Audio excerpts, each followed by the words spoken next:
ఇది నందలూరులోని సౌమ్యనాథ స్వామి దేవాలయము. ఇక్కడ వచ్చేసి చాలామంది భక్తులు వచ్చి మొదటిసారి వచ్చినప్పుడు 9 ప్రదక్షిణలు చేసి వాళ్ళ మొక్కుంటారు.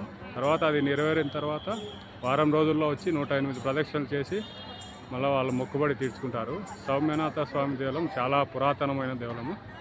ఇక్కడ వచ్చేసి పూర్వము నారదుల వారు విష్ణువుని కోరగా ఆయన కోరిక మేరకు, నారదుడి కోరిక మేరకు ఇక్కడ స్వయంభూగా వెలిచినాడు. సౌమ్యనాథ స్వామి దేవాలయము నందలూరు. ఇక్కడ చుట్టూ ఉండే ఈ పురాతన కట్టడాలు, పురాతనమైన ఈ గోపురాలు చూస్తే మీకే అర్థమవుతుంది ఎంతో పురాతనమైన దేవాలయము. ఇది ఎంతో ప్రశస్తమైన దేవాలయము. ఈ దేవాలయానికి ఎంతో ప్రాముఖ్యత ఉంది.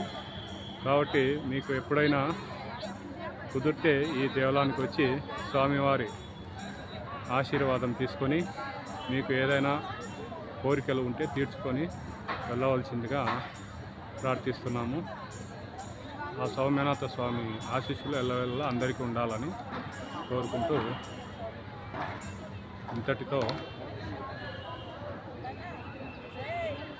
సెలవు తీసుకుంటున్నాం. ఒకసారి అంతా చుట్టూ ఎంతో విశాలమైన దేవాలయం ఇది. చూడండి, చుట్టూ గోపురాలు ఎంతో విశాలమైనది. ఎంతోమంది జనాలు వచ్చారు చూడండి.